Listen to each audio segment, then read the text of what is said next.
প্রতিহিংসার অনলে জ্বলে পুড়ে শয়তানের কুমন্ত্রণায় পৃথিবীর প্রথম হত্যাকাণ্ড, the first murder ever in the world, পৃথিবীর প্রথম হত্যাকাণ্ড সংঘটিত হলো। এবং হত্যাকারী ছিল আদম আলাইহিসসালামের ছেলে কাবিল, এবং এই পৃথিবীর প্রথম নিহত মানুষের নাম হচ্ছে হাবিল। সহিহ বুখারীতে আল্লাহ রাসূল সাল্লাল্লাহু আলাইহি ওয়াসাল্লাম ইরশাদ করেছেন, আউয়ালু মান সান্নাল কতলা। কাবিল হচ্ছে ওই ব্যক্তি যে পৃথিবীতে সর্বপ্রথম হত্যার ট্র্যাডিশন চালু করেছে। কাবিলের আগে কেউই পৃথিবীতে হত্যাকাণ্ড ঘটায়নি, ফলে হাবিল হচ্ছে পৃথিবীর প্রথম শহীদ বা প্রথম নিহত মানুষ। এবং কাবিল যেহেতু এই হত্যার ট্র্যাডিশন করেছে, এই মার্ডারের ট্র্যাডিশন করেছে, ফলে পৃথিবীতে যারাই এই বিচার বহির্ভূত হত্যা বা অন্যায়ভাবে কাউকে হত্যাকাণ্ডের সাথে জড়িত হবে, তার একটি পার্সেন্টেজ গুণা কিয়ামত পর্যন্ত কাবিলের ভাগেও এটি যেতে থাকবে।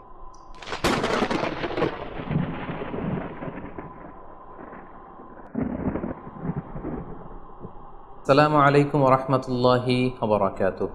নাহমাদুহু ওয়া নুসাল্লি আলা রাসূলিহিল কারীম। আম্মা বা'দু ফাআউযু বিল্লাহি মিনাশ শাইতানির রাজীম। বিসমিল্লাহির রহমানির রহিম। আদম আলাইহিস সালাম, তিনি হচ্ছেন আবুল বাশার, মানবমণ্ডলীর আদি পিতা। তিনি পৃথিবীর প্রথম মানুষ এবং প্রথম নবী। গোটা মানবমণ্ডলীর মধ্য থেকে আল্লাহ তাআলা আদম আলাইহিস সালামকে পৃথিবীর প্রথম মানুষ এবং প্রথম নবী হিসেবে বাছাই করেছেন।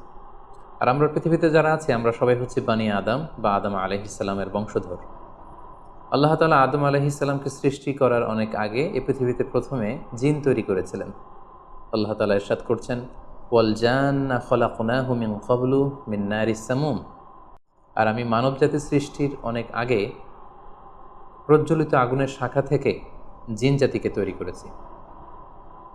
আল্লাহ তাআলা যখন আদম আলাইহিস সালামকে সৃষ্টি করবেন বলে চিন্তা করলেন, আল্লাহ তাআলা সিদ্ধান্তটি ফেরেশতাদের সাথে শেয়ার করলেন। আল্লাহ তাআলা বললেন, ইন্নী জাইলুন ফিল আরদি খলিফা। ওহে ফেরেশতারা, আমি পৃথিবীতে আমার রিপ্রেজেন্টেটিভ, আমার প্রতিনিধি হিসেবে মানুষ তৈরি করতে যাচ্ছি। যেহেতু জিন জাতিরা পৃথিবীতে আদম আলাইহিস সালামের আগেই অনেক রক্তপাত করেছিল, বিশৃঙ্খলা সৃষ্টি করেছিল, সেই অভিজ্ঞতার আলোকে সেই ডিসকাশনে আল্লাহ তাআলার সাথে ফেরেশতাদের ডিসকাশনে ফেরেশতারা তাদের মতামত পেশ করলেন। তারা বললেন তাদের অভিজ্ঞতার আলোকে, ক্বালু আতাজআলু ফিহা মান ইউফসিদু ফিহা ওয়া ইয়াসফিকুদ দিমা। অর্থাৎ, হে আল্লাহ, আপনি কি এমন কোনো জাতি তৈরি করবেন যারা পৃথিবীতে ফাসাদ সৃষ্টি করবে, ক্যাওস করবে, রক্তপাত করবে? নাহনু নুসাব্বিহু বিহামদিকা ওয়া নুকদ্দিসু লাক। আমরা তো আপনার তাসবিহ পড়ি, আপনার প্রশংসা করি, আমরাই তো ভালো, কেন আপনি আবার মানুষ বানাতে যাবেন? আল্লাহ তাআলা বললেন, ইন্নী আ'লামু মা লা তা'লামুন। যে হে ফেরেশতারা, আমি এমন কিছু জানি যেটা তোমরা জানো না। আল্লাহ তাআলার এই সিদ্ধান্তের কথা যখন তিনি ফেরেশতাদেরকে জানিয়ে দিলেন যে আমি মানুষ বানাতে যাচ্ছি, অতঃপর আল্লাহ তাআলা তার সিদ্ধান্ত অনুযায়ী তিনি মানুষ তৈরি করলেন। আদম আলাইহিস সালাম হচ্ছে পৃথিবীর সর্বপ্রথম মানব। তিনি আদম আলাইহিস সালামকে মাটি থেকে তৈরি করেছেন। এই ভূপৃষ্ঠের যত জায়গায় যত ধরনের মাটি আছে, সব মাটিগুলোকে সেখান থেকে কিছু কিছু অংশ নিয়ে আল্লাহ তাআলা আদম আলাইহিস সালামকে তৈরি করলেন। আল্লাহ তাআলা ইরশাদ করছেন, ইন্নী খালিকুম বাশারাম মিন তিন। নিশ্চয় আমি মানবজাতিকে মাটি থেকে তৈরি করেছি। এজন্য বলা হয়ে থাকে মাটির মানুষ, বা আদম হচ্ছে মাটির তৈরি। বেসিকলি আমরা সবাই আমাদের মা এবং বাবা থেকে তৈরি হয়েছি, তাদের স্পার্ম থেকে, ওভাম থেকে। যেহেতু মানুষের এই বীর্য বা স্পার্মটি আমাদের খাবার দাবারের একটা শক্তিরস বা নির্যাস, এবং আমাদের খাবার দাবার, ফলমূল, এগুলো আসে বেসিকলি মাটি থেকে, সেই দিকে ইঙ্গিত করে আমাদেরকে বলা হয় যে আমরাও হচ্ছি মাটির তৈরি। আদম আলাইহিস সালামকে আল্লাহ তাআলা সরাসরি মাটি থেকে তৈরি করলেন, এবং এই সৃষ্টি প্রক্রিয়ার 3টি ধাপ ছিল। প্রথমত আল্লাহ তাআলা মাটিগুলোকে এঁটেল মাটিতে রূপ দিলেন, যেটাকে কোরআন বলেছে তিনুন লাজিব। তারপর সেই এঁটেল মাটিতে আল্লাহ তাআলা বৃষ্টি বর্ষণ করলেন, ফলে সেটা হয়ে গেল হামাইম মাসনুন, মানে কাদামাটি। এরপর কাদামাটির সে দলা দিয়ে আল্লাহ তাআলা সেখানে হিট দিলেন, প্রচণ্ড তাপ দিলেন। তাপ দিয়ে সেই মাটির দলাটিকে তিনি বানালেন সলসলিন কাল ফখর, ঠনঠনে পোড়া মাটি। এবং সেই ঠনঠনে পোড়া মাটির যে কাঠামো, আল্লাহ তাআলা আদম আলাইহিস সালামের স্ট্রাকচার দিলেন, কাঠামো দিলেন, এবং সেই কাঠামোর ভেতরে আল্লাহ তাআলা রুহের ফুৎকার দিলেন। আল্লাহ বললেন, ফাইদা সাওয়াইতুহু ওয়া নাফাখতু ফীহি মির রূহি। যখন আমি আদমকে তৈরি করলাম, তখন then I breathed into him my spirit. আমি তার ভেতরে আমার রুহের ফুৎকার দিলাম। ফলে আদম আলাইহিস সালাম জীবিত মানুষ হিসেবে সর্বপ্রথম আবির্ভূত হল। আমরা যদি সহিহ বুখারীর দিকে তাকাই তাহলে দেখব যে সহিহ বুখারীতে সাইয়েদনা আদম আলাইহিস সালামকে যখন আল্লাহ তাআলা তার আকৃতি দিয়েছেন, অবয়ব দিয়েছিলেন, তার হাইট কত ছিল, কত লম্বা তিনি ছিলেন, সে ব্যাপারে সহিহ বুখারীতে এসেছে ওয়াকানা তুলহু সিত্তুনা যিরাআন, 60 বিঘত তিনি লম্বা ছিলেন। আমাদের হাতের এই কনুই থেকে আঙ্গুল পর্যন্ত এই জায়গাটিকে বলা হয় 1 বিঘত। সেই হিসেবে তিনি ছিলেন 60 বিঘত লম্বা, 60 কিউবিট। এবং সহিহ মুসলিমের একটি বর্ণনা থেকে আমরা জানতে পারি জুমার দিন আল্লাহ তাআলা আদম আলাইহিস সালামকে তৈরি করেছিলেন। ইয়াউমুল জুমআতি ফিহি খুলিকা আদম, জুমার দিনে আল্লাহ তাআলা আদম আলাইহিস সালামের সৃষ্টি প্রক্রিয়া এটাকে তিনি সম্পন্ন করেছেন। আদম আলাইহিস সালামকে তৈরি করার পরে আল্লাহ তাআলা ফেরেশতাদেরকে এবং আদম আলাইহিস সালামকে একসাথে করে একটি মক টেস্ট নিলেন।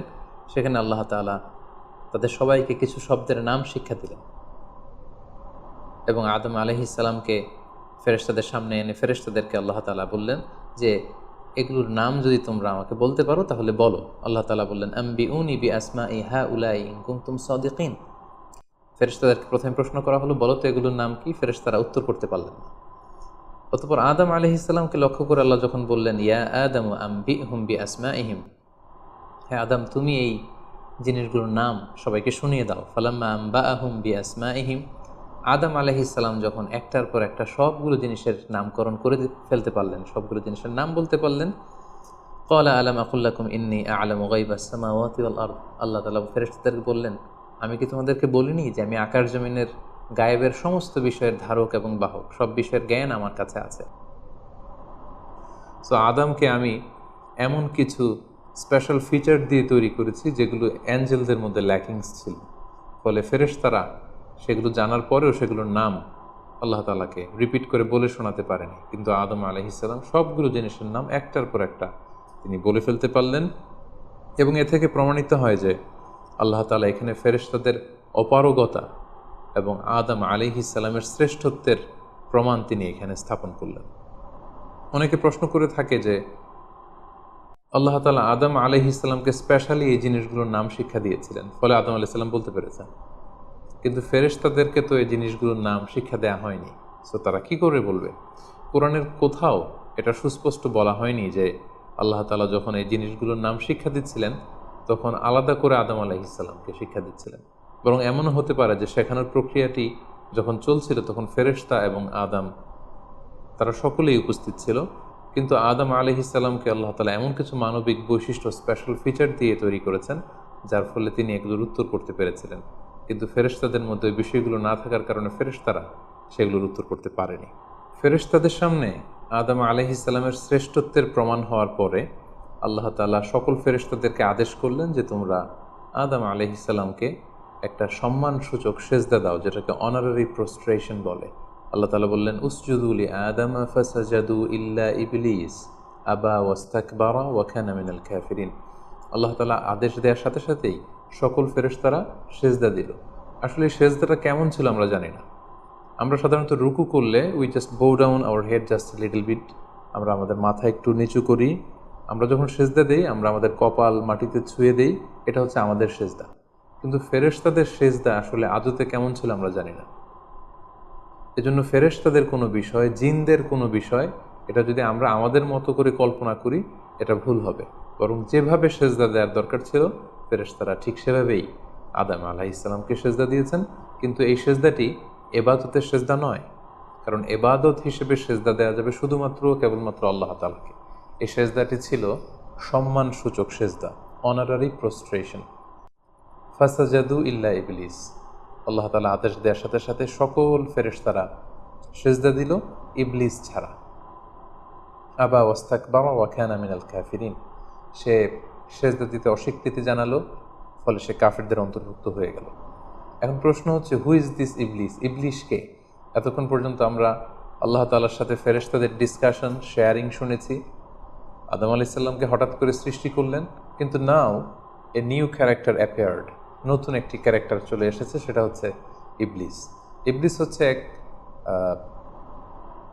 মহাজ্ঞানী সত্তা, যে হচ্ছে কানা মিনাল জিন। কোরআন আমাদেরকে কনফার্ম করেছে কানা মিনাল জিন্নি ফাফাসাকা আন আমরি রাব্বি। ইবলিস বা শয়তান বেসিকলি জিন জাতির অন্তর্গত। আমরা আমাদের আদম আলাইহিস সালামের আলোচনার শুরুতেই বলেছি যে আল্লাহ তাআলা মানব সৃষ্টির আগে এই পৃথিবীতে জিন তৈরি করেছিলেন। ইবলিস হচ্ছে সেই জিনের অন্তর্গত। সে এবাদতে এত বেশি পরিশ্রমী ছিল, সে বেশি বেশি আবাদত করতে করতে আল্লাহ তাআলার প্রিয় সত্তায়, প্রিয় ভাজনে পরিণত হয়েছে। ফলে আল্লাহ তাআলা তার স্ট্যাটাসকে অনেক হাই করে দিয়েছেন এবং ফেরেশতাদের সাথে থাকবার সুযোগ করে দিয়েছিলেন। তাকে আল্লাহ তাআলা এতটাই সম্মান দিয়েছিলেন, সে চাইলেই আল্লাহ তাআলার সাথে সরাসরি কথা বলতে পারত। কিন্তু আল্লাহ তাআলা যখন আদম আলাইহিস সালামকে সেজদা দেওয়ার আদেশ করলেন, সবাই সেজদা দিল ইবলিস ছাড়া। আল্লাহ তাআলা এ পর্যায়ে ইবলিসকে জিজ্ঞেস করলেন, মা মানাআকা আল্লা তাসজুদা ইয আমারতুক, হে ইবলিস, কিসে তোমাকে বাধা দিল সেজদা দিতে? কেন তুমি সেজদা দিলে না? সবাই যেখানে সেজদা দিল, তুমি কেন সেজদা দিলে না? ইবলিস তখন উত্তরে বলল, আনা খায়রুম মিনহু খলাকতানি মিন নার ওয়া খলাকতাহু মিন তিন। আমি আদমের চাইতে শ্রেষ্ঠ। সে আল্লাহর সাথে আর্গুমেন্ট দিতে শুরু করলো, লজিক দিতে শুরু করলো। সে যদি অন্তত এতটুকু বলতো যে আল্লাহ, আপনি কেন আমাকে সেজদা দিতে বলছেন, আমি এটার সিগনিফিকেন্স, এটার কারণ জানতে চাই, অথবা আল্লাহ আমি ভুল করে ফেলেছি, আপনি আমাকে ক্ষমা করুন, এর কোনোটাই না করে সে আল্লাহর সাথে আর্গুমেন্ট দিতে লাগলো। আর্গুমেন্টেটিভ একটা অ্যাটিটিউড তার মধ্যে গ্রো করলো। সে বলল, খলাকতানি মিন নার ওয়া খলাকতাহু মিন তিন। আপনি আমাকে সৃষ্টি করেছেন আগুন থেকে, আদমকে সৃষ্টি করেছেন মাটি থেকে। আগুন হচ্ছে ঊর্ধ্বমুখী, আগুনের লেলিহান শিখা দাউ দাউ করে উপরের দিকে উঠতে থাকে, আর মাটির চাকা ঢিলা, ছেড়ে দিলে নিচে পড়ে যায়। সো ঊর্ধ্বমুখী কোনো জিনিস তো নিম্নমুখী কোনো জিনিসের কাছে নত হতে পারে না। আমি কেন সেজদা দেব? সে যখন আল্লাহ তাআলার কাছে এইভাবে যুক্তিতর্ক স্থাপন করলো, আল্লাহ তাআলা তার র্যাঙ্কিংকে নষ্ট করে দিলেন। আল্লাহ বললেন যে তুমি বিতাড়িত, অভিশপ্ত, লাঞ্ছিত এবং ধিক্কৃত। আল্লাহ তাআলা তার যে হাই র্যাঙ্ক এবং স্ট্যাটাস, সেই পদমর্যাদা, তাকে পদমর্যাদাচ্যুত করা হলো। ফলে সে তার আগের অবস্থানে আর থাকলো না। সে আল্লাহ তাআলাকে এবার বলতে আরম্ভ করলো, ক্বাল আনজিরনি ইলা ইয়াউমি ইউবআসুন, হে আল্লাহ, এত বছর আমি ইবাদত করার পরে আপনার প্রিয় ভাজন হলাম, কিন্তু শুধু আদমকে সম্মানসূচক সেজদা প্রদর্শন না করার কারণে আপনি আমার স্ট্যাটাসকে নামিয়ে দিলেন, আপনি আমাকে ধিক্কৃত, অভিশপ্ত বলে ঘোষণা করলেন। তাহলে আমি আপনার কাছে একটা জিনিস চাই, সেটা হচ্ছে আনজিরনি ইলা ইয়াউমি ইউবআসুন, আপনি আমাকে কিয়ামত পর্যন্ত হায়াত দিন, যাতে আমি কিয়ামত পর্যন্ত বেঁচে থাকতে পারি। এবং সে শুধু আল্লাহর সাথে আর্গুমেন্ট দিয়েই ক্ষান্ত হয়নি, সে এ পর্যায়ে আল্লাহ তাআলাকে চ্যালেঞ্জ ছুড়ে দিল। বেসিকলি যদিও ইবলিস এত এত ইবাদত করে আল্লাহ তাআলার প্রিয় হয়েছিল, ফেরেশতাদের পর্যায়ে চলে গিয়েছিল, আল্লাহ তাআলা তার সাথে ডিরেক্টলি কথা বলতো, কিন্তু ইবলিসের ভেতরে একটা সুপ্ত অহমিকা বোধ ছিল। আল্লাহ তাআলা চেয়েছেন এই ইনসিডেন্টের মধ্য দিয়ে সেই সুপ্ত অহমিকা বোধটা প্রকাশ করে দিতে। ইবলিস ভাবতো যে কেউ আমাকে ছাড়িয়ে যেতে পারবে না, আমি সবার চাইতে শ্রেষ্ঠ। সে বলেছিল, আনা খায়রুম মিনহু, আমি তার চেয়ে শ্রেষ্ঠ। তার ভেতরে যে সুপ্ত অহমিকা বোধ, এই যে অ্যারোগ্যান্স, এই যে ইগোইস্টিক সমস্যা, আল্লাহ তাআলা চেয়েছেন এই ঘটনার অবতারণা ঘটিয়ে ইবলিসের ভেতরকার এই অহমিকা বোধকে প্রকাশ করে দিতে, এবং সেটাই ঘটেছে। এবার সে আল্লাহ তাআলাকে চ্যালেঞ্জ দিয়ে বলল যে আল্লাহ, আপনি আমাকে কিয়ামত পর্যন্ত হায়াত দিন, লা আকউদান্না লাহুম সিরাতাকাল মুস্তাকিম, আপনার এই আদম সন্তান, বনি আদমের যারা পৃথিবীতে আসবে, তারা কি করে জান্নাতে যায় সেটা আমি দেখে নেব।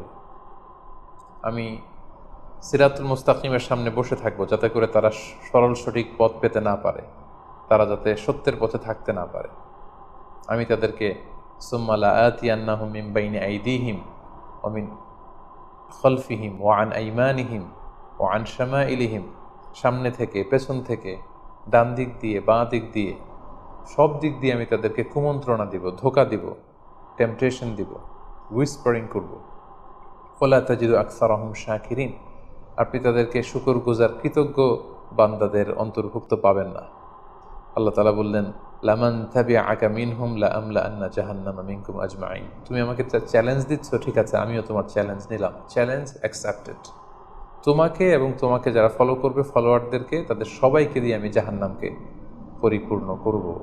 আল্লাহ তাআলা ইবলিসকে কিয়ামত পর্যন্ত হায়াত দিলেন, তার চ্যালেঞ্জ গ্রহণ করলেন, এবং ইবলিসও তার মিশন এবং ভিশন ফিক্স করে নিল যে আদমের কারণে আজকে আমি এতটা ধিক্কৃত, অভিশপ্ত, লাঞ্ছিত, সে আদমকে এবং সে আদমের সন্তানদেরকে, বনি আদমকে আমি জাহান্নামে ঢুকানোর আগ পর্যন্ত ক্ষান্ত হব না। এবং আল্লাহ রাসূল সাল্লাল্লাহু আলাইহি ওয়াসাল্লাম বললেন যে ইন্না শাইতানা ইয়াজরি মিনাল ইনসানি মাজরাদ দাম, মানুষের রক্ত প্রবাহের সাথে ইবলিস মিশে যেতে পারে, সেখানে যে সে কুমন্ত্রণা দিতে পারে। সেই ঘটনার পর থেকে আল্লাহ তাআলার সৃষ্টির দুইটি শক্তিশালী সৃষ্টির মধ্যে তৈরি হয়ে গেল চিরশত্রুতা, চিরবিদ্বেষ, চিরদ্বন্দ্ব, শয়তান আর বনি আদম। আদম আলাইহিস সালামকে যখন সেজদা করতে বলা হলো, সবাই সেজদা করলো, কিন্তু ইবলিস সেজদা করলো না। এই ঘটনার পর আদম আলাইহিস সালাম কেমন যেন একটু একাকিত্ব এবং অস্থিরতা ফিল করতে লাগলেন, লোনলিনেস, কারণ তার কোনো সাথী নেই, সঙ্গী নেই, প্রতিবেশী নেই, বন্ধু নেই, বান্ধব নেই, কেউ নেই। মানুষ হিসেবে তিনি কেবল একা, বড়ই একা। তার এই অস্থিরতা, তার এই একাকিত্ব, তার এই লোনলিনেসকে আল্লাহ তাআলা বুঝতে পেরে তার একজন সঙ্গিনী তৈরি করলেন। তিনি হচ্ছেন হাওয়া আলাইহিস সালাম, এই পৃথিবীর প্রথম মানবী। এবং আল্লাহ তাআলা বললেন ওয়াজআলা মিনহা যাওজাহা লিয়াসকুনা ইলাইহা, আল্লাহ তাআলা তার থেকেই তার একজন সাথী, তার সঙ্গিনী তৈরি করলেন, যার সান্নিধ্যে যে স্থির হতে পারে, সে প্রশান্তি পেতে পারে। অন্যত্র আল্লাহ তাআলা বলছেন খালাকা মিনহা যাওজাহা ওয়া বাসসা মিনহুমা রিজালান কাসীরা ওয়া নিসাআ, আল্লাহ তাআলা আদমের মধ্য থেকেই তার সাথীকে বা তার জোড়াকে, অর্থাৎ হাওয়াকে তিনি তৈরি করলেন, এবং এই আদম আর হাওয়া থেকে গোটা বিশ্বের সকল মানব মণ্ডলীকে তিনি তৈরি করেছেন। আদম আলাইহিস সালামের কোন জায়গা থেকে হাওয়া আলাইহিস সালামকে তৈরি করা হয়েছে? সহিহ বুখারীতে এসেছে খুলিকনা মিন তিলা, পাঁজরের হাড় থেকে। আদম আলাইহিস সালামের বাম পাঁজরের উপর দিকের বাঁকা হাড় থেকে আল্লাহ তাআলা হাওয়া আলাইহিস সালামকে তৈরি করেছেন। হাওয়া শব্দটি এসেছে আরবি শব্দ হাই থেকে। হাই মানে জীবিত, প্রাণবন্ত। যেহেতু জীবন্ত আদম থেকে ওনাকে সৃষ্টি করা হয়েছে, তাই তাকে হাওয়া বলা হয়। অথবা আদম আলাইহিস সালাম হাওয়া আলাইহিস সালামের সঙ্গ পেলেই তিনি উজ্জীবিত হয়ে ওঠেন, প্রাণোচ্ছল হয়ে ওঠেন, এজন্য ওনাকে হাওয়া বলা হয়। তাহলে পৃথিবীর প্রথম মানবী হাওয়া আলাইহিস সালামকে আল্লাহ তাআলা আদম আলাইহিস সালামের নিঃসঙ্গতা, একাকিত্ব এবং লোনলিনেস যে ফিলিংটা, এটা দূর করার জন্য তার একজন সঙ্গী তিনি ঠিক করে দিলেন, আদম এবং হাওয়া। ইংরেজিতে বলা হয় অ্যাডাম অ্যান্ড ইভ। এবং আল্লাহ তাআলা তাদের দুজনকে জান্নাতে থাকবার পারমিশন দিলেন। আল্লাহ তাআলা বললেন ওয়াকুলনা ইয়া আদম উসকুন আনতা ওয়া যাওজুকাল জান্নাহ, আদম তুমি আর তোমার স্ত্রী বা তোমার সঙ্গিনী দুজনে মিলে জান্নাতে থাকো। তবে এক্ষেত্রে কিছু ডুজ অ্যান্ড ডোন্টস আছে, কিছু ওয়ার্নিং আছে, কিছু প্রিকশন আছে। সেটা হচ্ছে ওয়াকুলা মিনহা রাগাদান হাইসু শি'তুমা, এই বাগানে, এই জান্নাতের যেখান থেকে মনে যায় তৃপ্তি সহকারে তোমরা উভয়ে খাও, কিন্তু ওয়ালা তাকরাবা হাযিহি শাজারাতা ফাতাকুনা মিনাল যালিমিন, জান্নাতের যেখান থেকে মনে যায় তোমরা খেতে পারো, পান করতে পারো, ঘুরে বেড়াতে পারো, আনন্দ উৎসব করতে পারো, কিন্তু ওয়ালা তাকরাবা হাযিহি শাজারা, এই গাছের ফল খাবে না। Be aware of this tree, এই গাছের কাছেও যাবে না। যদি যাও, যদি খাও, তাহলে ফাতাকুনা মিনাল যালিমিন, তোমরা জালিমদের অন্তর্ভুক্ত হয়ে যাবে। তাহলে আল্লাহ তাআলা আদম এবং হাওয়াকে জান্নাতে থাকার সুযোগ দিলেন, সেখানে কি করা যাবে, কি করা যাবে না সেটা বাতলে দিলেন, ডুজ অ্যান্ড ডোন্টস দিলেন এবং ওয়ার্নিং দিয়ে দিলেন। কিন্তু তারপর যেটা ঘটলো সেটা হচ্ছে, আমরা জানি যে ইবলিস কিন্তু তার মিশন এবং ভিশনকে ফিক্স করে নিয়েছে যে সে আদমকে গুমরা করেই ছাড়বে, ধোঁকা দিয়েই ছাড়বে।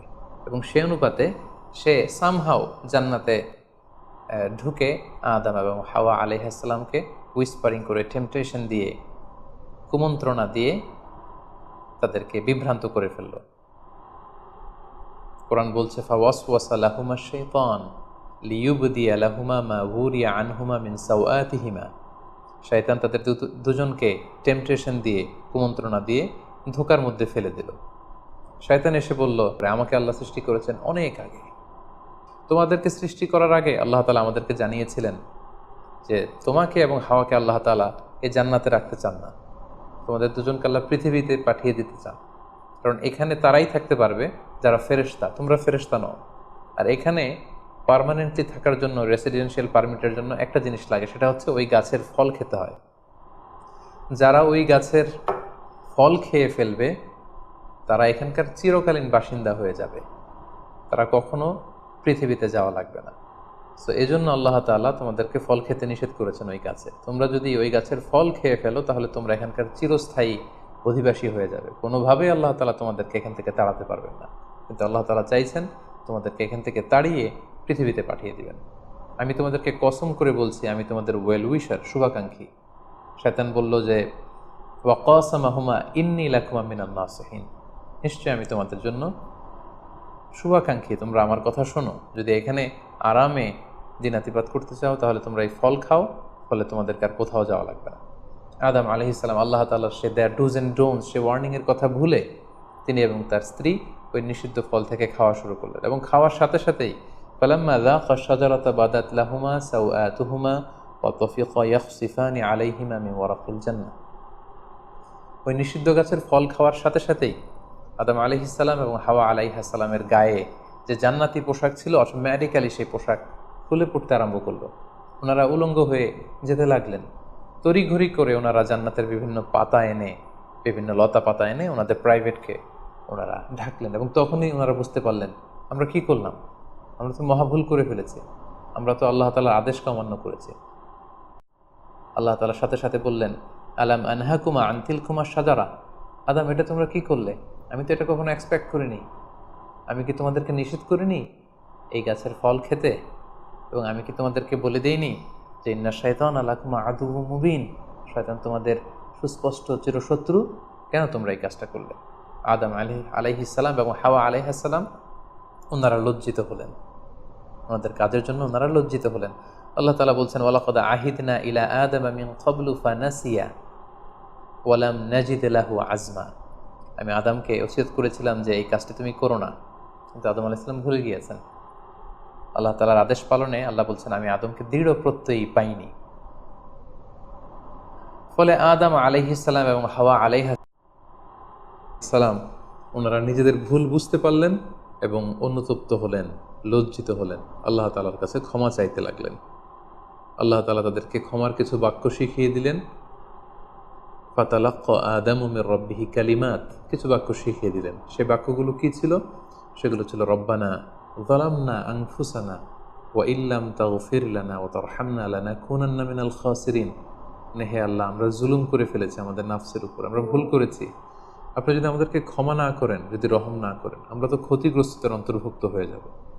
আদম আলাইহিস সালাম এবং হাওয়া আলাইহিস সালাম উভয়ে অনুতপ্ত হলেন, লজ্জিত হলেন এবং চোখের পানি ছেড়ে এই দোয়াটি পড়ে পড়ে আল্লাহ তাআলার কাছে ক্ষমা চাইলেন এবং আল্লাহ তাআলা তাদের উভয়কে ক্ষমা করে দিলেন।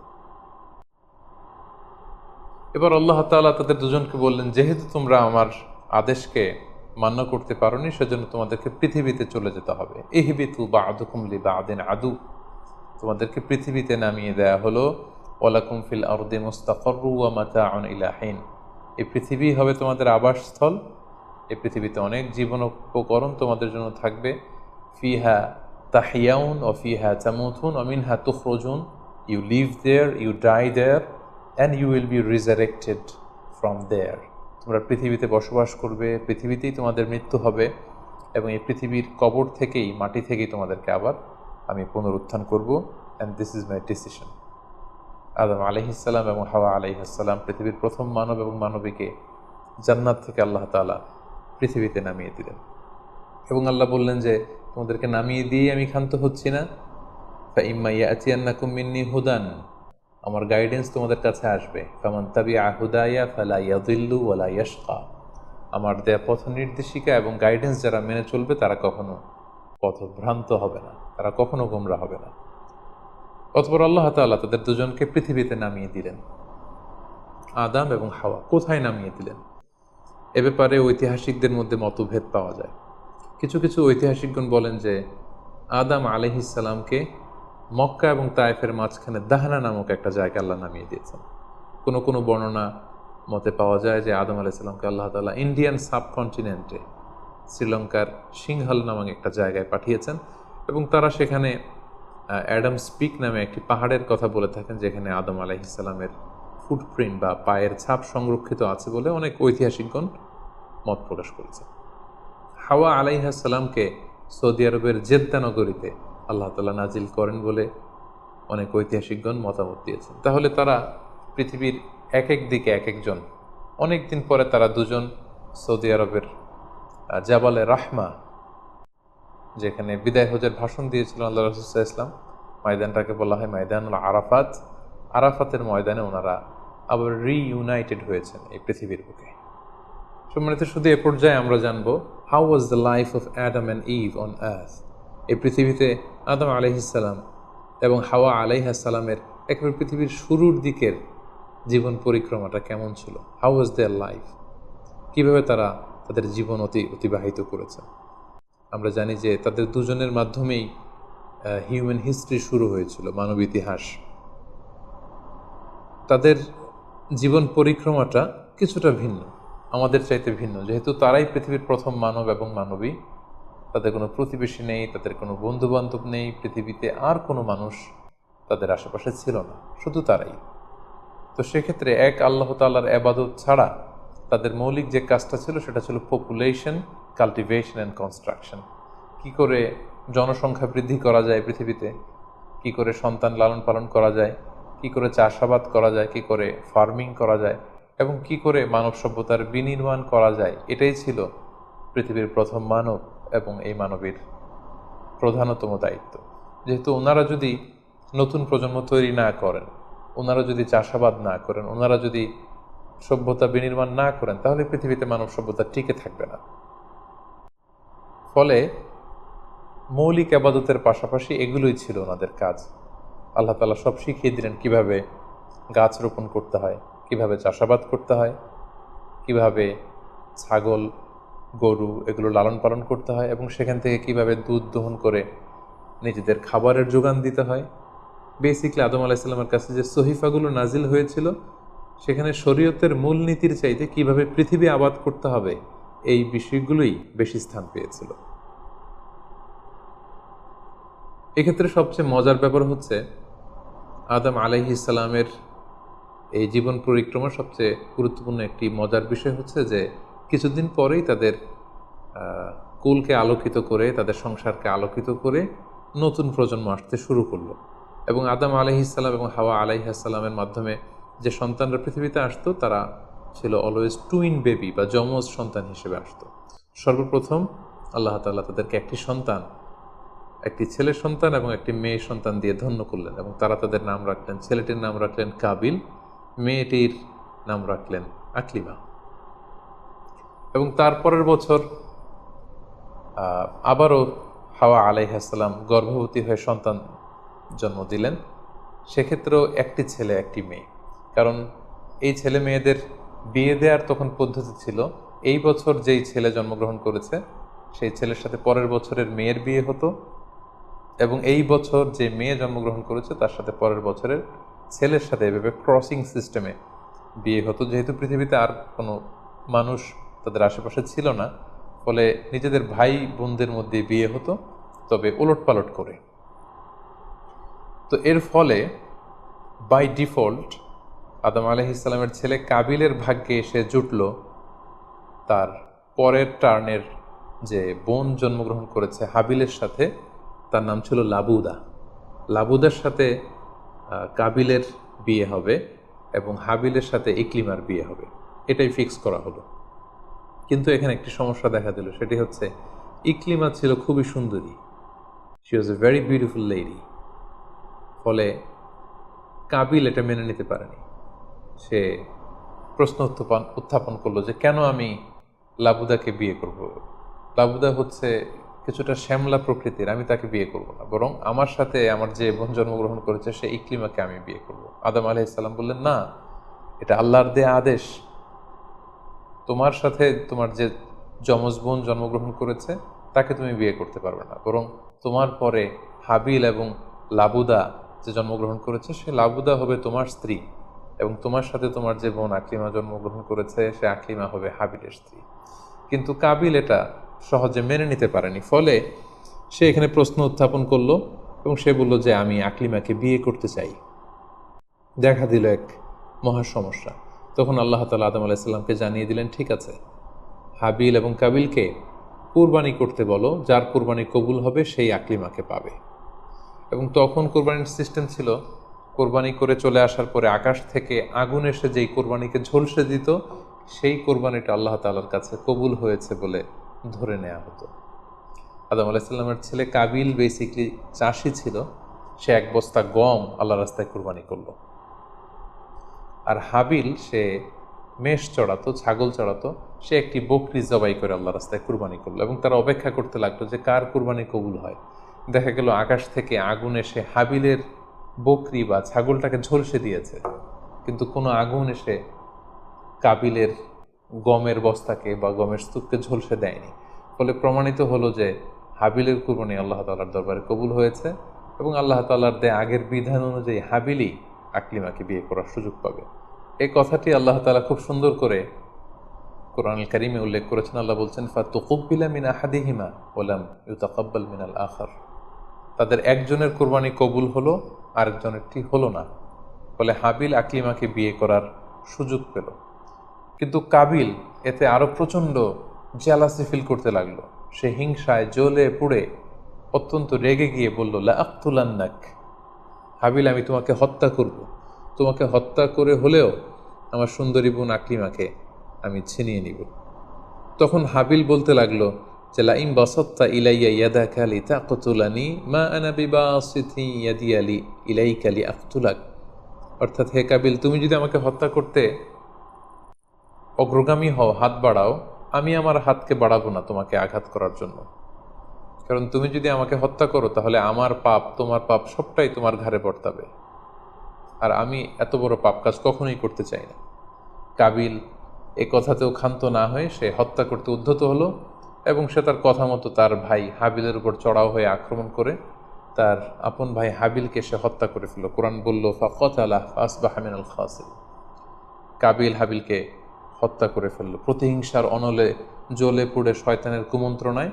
পৃথিবীর প্রথম হত্যাকাণ্ড, the first murder ever in the world, পৃথিবীর প্রথম হত্যাকাণ্ড সংঘটিত হলো এবং হত্যাকারী ছিল আদম আলাইহিসসালামের ছেলে কাবিল।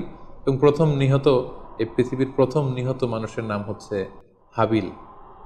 সহিহ বুখারীতে আল্লাহ রাসূল সাল্লাল্লাহু আলাইহি ওয়াসাল্লাম ইরশাদ করেছেন, আউয়ালু মান সান্নাল কতলা। কাবিল হচ্ছে ওই ব্যক্তি যে পৃথিবীতে সর্বপ্রথম হত্যার ট্র্যাডিশন চালু করেছে। কাবিলের আগে কেউই পৃথিবীতে হত্যাকাণ্ড ঘটায়নি। ফলে হাবিল হচ্ছে পৃথিবীর প্রথম শহীদ বা প্রথম নিহত মানুষ। এবং কাবিল যেহেতু এই হত্যার ট্র্যাডিশন করেছে, এই মার্ডারের ট্র্যাডিশন করেছে, ফলে পৃথিবীতে যারাই এই বিচার বহির্ভূত হত্যা বা অন্যায়ভাবে কাউকে হত্যাকাণ্ডের সাথে জড়িত হবে, তার একটি পার্সেন্টেজ গুণা কিয়ামত পর্যন্ত কাবিলের ভাগেও এটি যেতে থাকবে। এখন যে মজার ব্যাপারটি ঘটেছে সেটি হচ্ছে, কাবিল যখন হাবিলকে আক্রমণ করেছে, হাবিলকে নিহত করেছে, হত্যা করেছে, হত্যা করার পরে হাবিল লাশ হয়ে শুয়ে রইল। কারণ কাবিল যখন হাবিলকে আক্রমণ করেছে, হাবিলের গা থেকে যখন ব্লিডিং হয়েছে, সে ছটফট ছটফট করতে করতে এক পর্যায়ে মারা গেল। কিন্তু মারা যাওয়া কাকে বলে এটাও পৃথিবীর কেউ জানতো না। কাবিল নিজেও বুঝতে পারেনি যে এইভাবে আমি আঘাত করলে হাবিল এইভাবে মরে যাবে, তার ব্লিডিং হবে।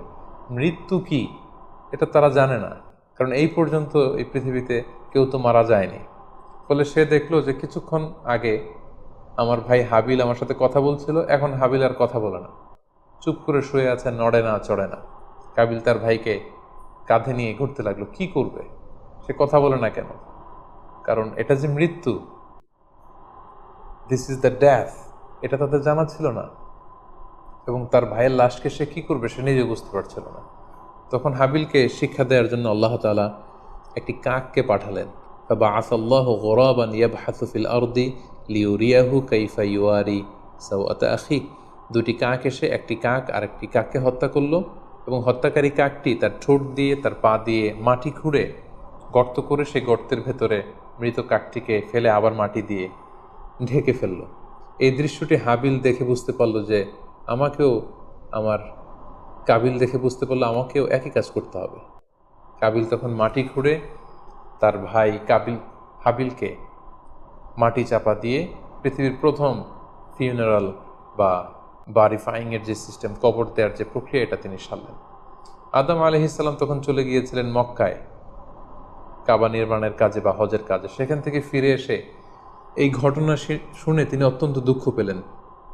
তিনি কাবিলকে ভর্ৎসনা করলেন এবং আদম আলাইহিসসালামের সন্তান সন্ততি সবাইকে ডেকে তিনি নাসিহত করলেন, এক আল্লাহর আদেশ মেনে নেওয়ার জন্য তিনি সবাইকে আহ্বান জানালেন।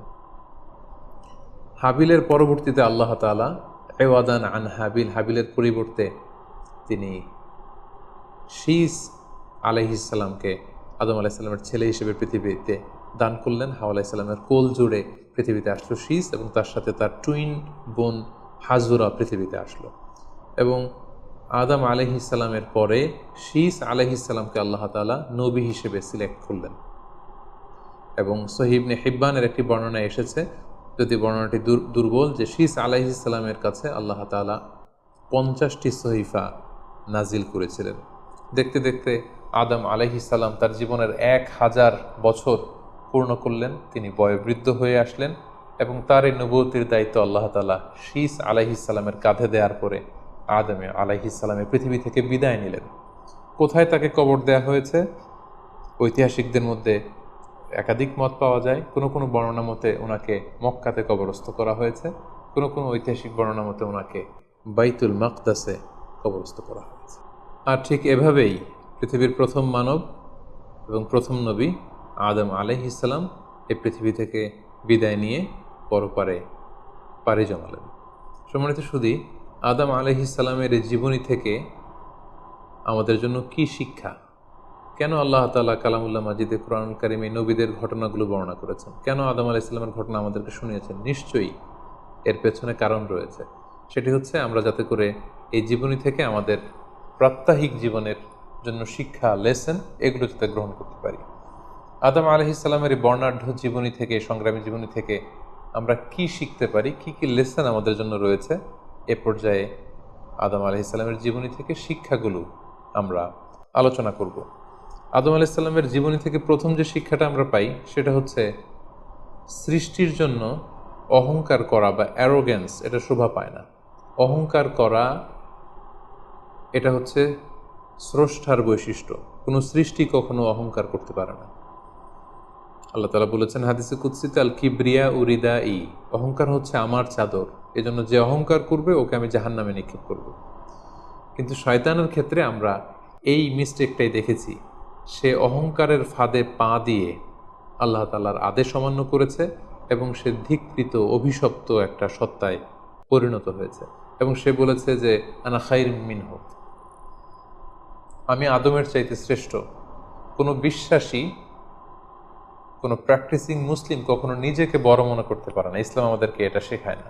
নিজেকে বড় মনে করা এটা হচ্ছে শয়তানের স্বভাব, যেটা আমরা আদম আলাইহিসসালাম এবং শয়তানের যে ঘটনা, ইনসিডেন্ট, সেখান থেকে আমরা জানতে পারলাম। নিজেকে বড় মনে করা এটা শয়তানের অ্যাটিটিউড। বিশ্বাসীরা কখনো নিজেকে বড় মনে করে না, তারা কখনো অ্যারোগ্যান্ট অ্যাটিটিউডের হতে পারে না। কারণ আল্লাহ রাসূল সাল্লাল্লাহু আলাইহি ওয়াসাল্লাম আমাদেরকে শিখিয়েছেন, আল্লাহুম্মা জাআল ফি আইনি সাগীরা ওয়া ফি আ'ইউনিন নাসি কাবীরা, হে আল্লাহ, আপনি আমার চোখে আমাকে ছোট বানান, মানুষের চোখে আপনি আমাকে বড় বানান। আপনি নিজেকে কখনো বড় বলে উপস্থাপন করতে পারবেন না। আপনি বড় এটা আপনার মুখে বলা শোভা পায় না, বরং আপনি বড় কিনা ছোট এটা মানুষ প্রমাণ করবে, সেটা মানুষ ডিসাইড করবে। এজন্য আল্লাহ রাসূল সাল্লাল্লাহু আলাইহি ওয়াসাল্লাম বলতেন, হে আল্লাহ, আমার চোখে আপনি আমাকে ছোট বানান, মানুষের চোখে আপনি আমাকে বড় বানান। তাহলে আদম আলাইহিসসালাম এবং ইবলিসের এই ঘটনা থেকে আমরা প্রথম যে শিক্ষাটা পাই সেটা হচ্ছে আমরা যেন কখনো আমাদের অন্তরে অহমিকা বোধ লালন না করি, আমরা যেন এই ইগোইস্টিক সমস্যাতে না ভুগি, আমরা কখনো যেন অহংকারী না হই, বরং আমরা যেন বিনয়ী হতে পারি। বিনয়ী বান্দাদেরকে আল্লাহ তাআলা পছন্দ করেন। নিজেকে বড় মনে করা এটা হচ্ছে শয়তানের স্বভাব, এবং সে নিজেকে বড় মনে করেই চির অভিশপ্ত হিসেবে চিহ্নিত হয়েছে। আদম আলাইহিসসালামের ঘটনা থেকে আরও একটি শিক্ষা আমরা যেটি পাই সেটি হচ্ছে শয়তানের প্রথম মিশন ছিল মানুষের দেহ থেকে পোশাক খুলে ফেলা। আমি আবারও বলছি, মানুষের দেহ থেকে পোশাক খুলে ফেলা, নগ্নতা বা অশ্লীলতা, এটা হচ্ছে শয়তানের প্রধান হাতিয়ার। আমরা এই ঘটনা থেকে জেনেছি যে আদম আলাইহিসসালাম এবং হাওয়া আলাইহিসসালাম তারা যখন ওই নিষিদ্ধ গাছ থেকে ভক্ষণ করলেন, তারা যখন নিষিদ্ধ ফলটি খেয়ে ফেললেন, সাথে সাথে জান্নাতের পোশাক তাদের দেহ থেকে খুলে পড়ে গিয়েছে। এবং কেন আদম আলাইহিসসালাম এবং হাওয়া আলাইহিসসালামকে শয়তান ওয়াসওয়াসা দিয়েছিল? সূরা আরাফে আল্লাহ বলছেন, লিউরিয়া হুমা সাওআতিহিমা, যাতে করে তাদের প্রাইভেট, তাদের লজ্জাস্থান প্রকাশিত হয়ে পড়ে। তাহলে আমরা এই ঘটনা থেকে আরও যে শিক্ষাটি পাই সেটি হচ্ছে নগ্নতা এবং অশ্লীলতা হচ্ছে শয়তানের প্রধান হাতিয়ার। বর্তমানে আমরা সেটাই দেখতে পাচ্ছি যে শয়তান আমাদের পোশাককে খাটো করতে যাচ্ছে। দিনকে দিন আমাদের পোশাকের ধরন এমন হতে যাচ্ছে, বিশেষ করে আমাদের বোনদের বা নারীদের পোশাকের দিকে যদি আমরা তাকাই, এটা ছোট হতে হতে এমন একটা পর্যায়ে চলে যাচ্ছে, এর মাধ্যমে কিন্তু এই ন্যুডিটি বা নগ্নতা এবং অশ্লীলতার ছড়াছড়ি আমাদের সমাজে খুব বেড়ে গিয়েছে। এবং এটা ছিল শয়তানের প্রধান হাতিয়ার। আমাদের আদি পিতা এবং আদি মাতাকে এই নগ্নতা এবং অশ্লীলতার মাধ্যমেই, তাদের দেহ থেকে পোশাক খোলার মাধ্যমে কিন্তু শয়তান প্রথম তার শত্রুতা প্রকাশ করতে পেরেছিল। এবং কারা আসলে আমাদের শত্রু, কে আমার শত্রু, কে আমার বন্ধু, এটা আমাদেরকে জানতে হবে। আল্লাহ তাআলা খুব সুস্পষ্টভাবে কোরআনে বলেছেন যে ইন্নাহু লাকুম আদু মুবিন, তোমরা শয়তানের পদাঙ্ক অনুসরণ করো না, কারণ শয়তান হচ্ছে তোমাদের সুস্পষ্ট শত্রু। সো কে আমার বন্ধু, কে আমার শত্রু, এ ব্যাপারে যেন আমরা সুস্পষ্ট একটি ধারণা পেতে পারি। এই জন্য কোরআন আমাদেরকে জানিয়েছে শয়তান হচ্ছে আমাদের প্রকাশ্য শত্রু। আদম আলাইহিস সালামের এই স্টোরি থেকে আমরা আরও একটি শিক্ষা পাই, সেটা হচ্ছে আল্লাহ তাআলা যখন জান্নাতে আদম এবং হাওয়া আলাইহিস সালামকে থাকার সুযোগ দিলেন, আল্লাহ বললেন ওয়ালা তাকরাবা হাযিহি শাজারা, খবরদার যেটা মনে চায় খাও, কিন্তু ওই গাছের কাছেও যেও না। আল্লাহ তাআলা কিন্তু বলেননি ওই গাছের ফল খেও না, আল্লাহ বলেছেন কাছেও যেও না। এটা একটা কোরআনিক টার্ম, কাছেও যাওয়া যাবে না। ফল খাওয়া তো দূর কি বাত, ওই গাছের ফল খাওয়া তো অনেক পরের কথা, আগে কাছে গেলেই না ফল খাওয়া না খাওয়ার প্রসঙ্গটা আসে। এজন্য আল্লাহ তাআলা সাবধান করে বলে দিয়েছিলেন কাছেও যেও না। এটা কোরআনের একটা টার্ম। অশ্লীলতার ব্যাপারে যখন আল্লাহ আমাদেরকে সাবধান করেছেন, আল্লাহ বলেছেন ওয়ালা তাকরাবুজ জিনা, অশ্লীলতার কাছেও যেও না। যেখানে আল্লাহ তাআলা আমাদেরকে শিখাচ্ছেন যে কাছেও যেও না, কিন্তু আমরা আমাদের দেশে কাছে আসার গল্পের নাম কিন্তু এখন শুনছি। আমরা মোস্ট রিসেন্টলি কিছু বছর আগে ক্লোজ আপ ওয়ানের কাছে আসার দুর্দান্ত সব গল্প নিয়ে তারা কিছু প্রোগ্রাম করেছিলেন। সেখানে তরুণ তরুণীদেরকে খুব বেশি কাছে আসার জন্য তারা একে অপরের কাছে আসা, লাভ স্টোরিগুলো শেয়ার করা, এগুলো তারা প্রমোট করেছে। কিন্তু তার বিপরীতে কোরআনিক পয়েন্টস অফ ভিউ যদি আমরা দেখি, সেখানে কিন্তু আমরা ভিন্ন কনসেপশন দেখতে পাই। সেখানে কোরআন আমাদেরকে বলেছে যে কাছেও যাওয়া যাবে না, তোমরা কাছেও যেও না। সো এই বিষয়টি যেন আমরা মনে রাখবার চেষ্টা করি। আদম আলাইহিস সালামের ঘটনা থেকে আরও একটি শিক্ষা আমরা পাই, সেটা হচ্ছে শয়তান সবসময় আমাদেরকে অস্থির বানাতে চেষ্টা করে। মানে আমার আরও লাগবে, আমার আরও চাই, আমার আরও পেতে হবে। যেমন জান্নাতে নিঃসন্দেহে আদম এবং হাওয়া আলাইহিস সালামের জন্য কোনো অভাব ছিল না, সব কিছু সেখানে ছিল। তারপরেও কেন তাদেরকে, যেটাকে নিষিদ্ধ করা হয়েছে, ওই ফল কেন খাওয়া লাগবে? শয়তান এসে সেই কাজটাই করেছে। শয়তান বোঝাতে যাচ্ছে তোমাদের আরও লাগবে, আরও। এই অফুরন্ত খাবার এবং নাজ নেয়ামতে তোমাদের হবে না, বরং যেটা আল্লাহ নিষেধ করেছে ওইটাতেই যেতে হবে। সো এটা হচ্ছে শয়তানের একটা ধোঁকা দেওয়ার পদ্ধতি। শয়তান সবসময় আমাদেরকে আরও চাই, আমাদের আরও লাগবে, আরও পাওয়ার জন্য শয়তান আমাদেরকে উৎসাহিত করে। এরকম আরও আরও করে যখন আমরা এসবের পেছনে ছুটতে থাকি, ফলে আমরা অস্থির হয়ে উঠি। শয়তান কখনোই চায় না আমরা যেন প্রশান্ত চিত্তের অধিকারী থাকি, আমরা যেন ধীরস্থির থাকি। আপনি যখনই ধীরস্থির হবেন, আল্লাহর সিদ্ধান্তে যখন আপনি সন্তুষ্ট হবেন, তখনই আপনার মনে একটা প্রশান্তি চলে আসবে। ফলে আপনি তখন আল্লাহকে নিয়ে ভাবার সুযোগ পাবেন, আপনার জীবনকে নিয়ে সন্তুষ্ট হবেন। তখন আপনার মধ্যে একটা কামনেস, একটা ট্রাঙ্কুইলিটি চলে আসবে। কখনোই শয়তান এটা চায় না, বরং শয়তান সবসময় একটা প্রতিযোগিতার মধ্যে রেখে আরও লাগবে, আরও চাই, এরকম একটা উন্মাদনা, অস্থিরতা শয়তান সবসময় আমাদের কাছে, আমাদের মধ্যে ছড়িয়ে দিতে চায়। এই গল্প থেকে আমরা আরও একটি জিনিস শিখতে পারি, সেটা হচ্ছে দ্য পাওয়ার অফ দোয়া। দোয়ার যে কত বড় শক্তি। একটু খেয়াল করে দেখুন যে আল্লাহ তাআলা শয়তানের দোয়াও কিন্তু ফিরিয়ে দেয়নি, কিন্তু আমরা অল্পতে নিরাশ হয়ে যাই। শয়তান বলেছিল আল্লাহ তুমি আমাকে চিরকাল বেঁচে থাকার সুযোগ দাও, লম্বা হায়াত দাও। আল্লাহ এই দোয়া কবুল করলেন। শয়তান বললেন আল্লাহ আমি ডানে বায়ে সামনে পেছনে সব দিক থেকে যেন আদম এবং হাওয়াকে, মানুষকে কুমন্ত্রণা দিতে পারি, তুমি সুযোগ দাও। আল্লাহ সুযোগ দিলেন, আল্লাহ দোয়া কবুল করলেন। শয়তান বলল আল্লাহ আমি যেন মানুষের শিরায় উপশিরায় রক্তের প্রবাহের ভেতরে ঢুকে যেন আমি টেম্পটেশন দিতে পারি। আল্লাহ তালা এটাও কবুল করলো। তো যে আল্লাহ তালা শয়তানের দোয়া কবুল করে ফেলতে পারেন, সে আল্লাহ তালাকে আমাদের দোয়া কবুল করবেন না? অবশ্যই করবেন। তো সেক্ষেত্রে দোয়ার মতো দোয়া করতে হবে। সিনসিয়ার দোয়া ইজ লাইক এ মিজাইল।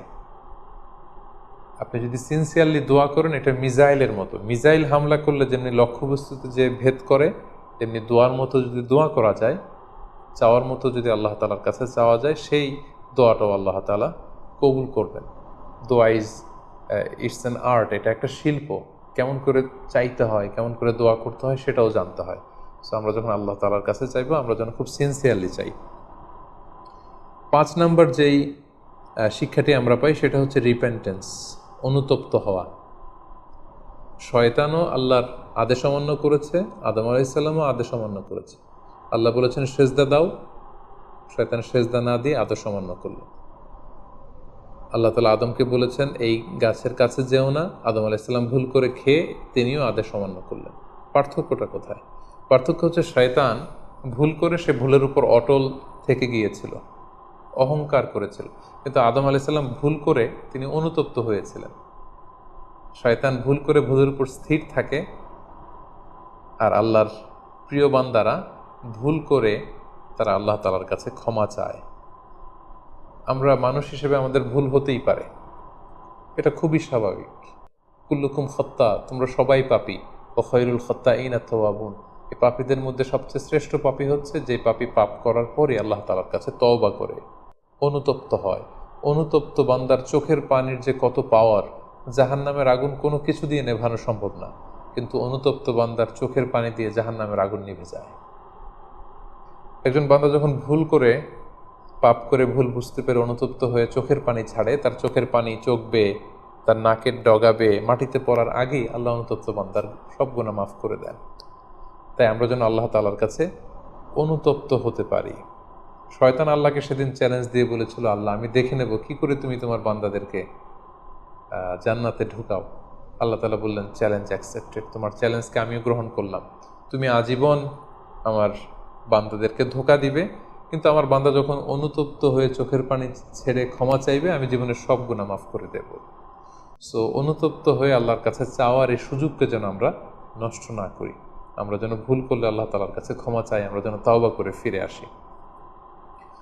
6 নম্বর যে শিক্ষাটি আমরা আদম আলাইহিস সালামের গল্প থেকে পাই সেটা হচ্ছে our life is full of struggle. আমাদের জীবনটা হচ্ছে খুবই স্ট্রাগল করে এই জীবনটাকে লিড করতে হয়। এখানে অনেক ইফোর্ট দিতে হয়। দুনিয়াকে বলা হয় দারুল আসবাব, পরিশ্রম করে, লড়াই করে নিজের অবস্থানকে এখানে জানান দিতে হয়। প্রতিকূল পরিবেশে কিভাবে আপনি টিকে থাকবেন, দুর্যোগ মোকাবেলা করে কিভাবে আপনি টিকে থাকবেন, সেটার শিক্ষা কিন্তু এই পৃথিবীতে আছে। যেমন আদম আলাইহিস সালাম, হাওয়া আলাইহিস সালাম যখন পৃথিবীতে এসেছেন, তাদের জন্য সব কিছু যে একেবারে প্রিপেয়ার্ড ছিল ব্যাপারটি এমন নয়। ওনাদেরকে কষ্ট করতে হয়েছে, ওনাদেরকে চাষাবাদ করতে হয়েছে, মেষ পালন করতে হয়েছে, গাছ রোপণ করতে হয়েছে, ঝড় ঝঞ্ঝা বন্যা, এই প্রতিকূল পরিবেশে তাদেরকে টিকে থাকার লড়াই করতে হয়েছে। ফলে এই পৃথিবীতে টিকে থাকতে হলে লড়াই করতে হয়, সংগ্রাম করতে হয়। এই জীবনটা হচ্ছে সংগ্রামময় একটা জীবন। ফলে আদম আলাইহিস সালামের এই সংগ্রামী জীবন থেকে আমরা এটাও বুঝতে পারি যে এখানে আমাদেরকে টিকে থাকার জন্য লড়াই করে করে নিজের অস্তিত্বের জানান দিতে হবে। সর্বশেষ আদম আলাইহিস সালামের জীবনী থেকে যে আমরা শিক্ষাটি পাই সেটা হচ্ছে এই পৃথিবীতে অনেক ধরনের ফিতনা আছে, এর মধ্যে নারী ঘটিত ফিতনা একটি বড় ধরনের ফিতনা, এবং এই পৃথিবীর প্রথম যে হত্যাকাণ্ড সেটা নারী ঘটিত কারণেই হয়েছে। এবং সহিহ মুসলিম আল্লাহ রাসূল সাল্লাল্লাহু আলাইহি ওয়াসাল্লাম বলেছেন, ফাইন্না আউওয়ালা ফিতনাতি বানি ইসরাঈল কানাত ফিন-নিসা, বনি ইসরাইলের প্রথম ফিতনাও নারীদের ব্যাপারেই ঘটেছে। এবং আল্লাহ রাসূল বলেছেন, আমার পরে তোমাদের জন্য নারীদের ফিতনার চাইতে বড় কোনো ফিতনা আমি রেখে যাইনি। ফলে এই নারী ঘটিত ফিতনা থেকে আমাদেরকে সাবধান থাকতে হবে। বর্তমানেও যখন আমরা পত্রপত্রিকা খুলি, প্রায় কিন্তু আমরা এই ধরনের অশ্লীলতা, নগ্নতা, ধর্ষণের মতো জঘন্য ঘটনার কথা আমরা শুনি। এতে করে আমরা বুঝতে পারছি যে নারী ঘটিত ফিতনাটা আসলেই অনেক বড় ফিতনা। এক্ষেত্রে আসলে নারীদেরকে ব্লেম করা হচ্ছে না, এক্ষেত্রে উভয়ই সমানভাবে অপরাধী। নারী পুরুষ উভয়কে আল্লাহ তাআলা তাদের চোখকে অবনমিত রাখতে বলেছেন। এই হাদিস দ্বারা এটা প্রমাণ হয় না যে নারীদেরকে ব্লেম করা হচ্ছে, বরং ঘটনাটা যেহেতু নারী কেন্দ্রিক, সেহেতু নারী ঘটিত ফিতনার কারণে পৃথিবীতে প্রথম হত্যাকাণ্ড ঘটেছে এবং এখনও এ জাতীয় ঘটনার কারণে অনেক ধরনের ফাসাদ ফিতনা সমাজে ছড়িয়ে পড়ছে। সো আমাদেরকে আদম আলাইহিস জীবনী থেকে আরও একটি শিক্ষা হচ্ছে, এই নারী ঘটিত ফিতনা থেকে বেঁচে থাকার জন্য নারী পুরুষ উভয়কেই তাদের নজর বা দৃষ্টির লাগাম টেনে ধরতে হবে। দৃষ্টিকে যদি আমরা নিয়ন্ত্রণ করতে না শিখি তাহলে ফিতনা কমানো সম্ভব না। আল্লাহ রাসূল সাল্লাল্লাহু আলাইহি ওয়াসাল্লাম বলেছেন, আন-নাযার সাহমুন মিন সিহামি ইবলিস, দৃষ্টি হচ্ছে শয়তানের বিষ মাখানো তীরবানের মধ্য থেকে একটি তীর। এই বিষ মাখানো তীর দিয়ে শয়তান নারী পুরুষকে কাবু করে অশ্লীলতার পথের দিকে নিয়ে যায়। সম্মানিত, শুধু এই ছিল আদম আলাইহিস সালামের সংগ্রামী জীবন কাহিনী এবং ওনার জীবনী থেকে আমাদের জন্য কিছু লেসন বা শিক্ষা। আল্লাহ তাআলা আমাদের সবাইকে নবীদের রেখে যাওয়া পথ এবং মতে, তাদের অনুসৃত পথে আমাদেরকে পরিচালিত করুক। আসসালামু আলাইকুম ওয়া রাহমাতুল্লাহি ওয়া বারাকাতুহু।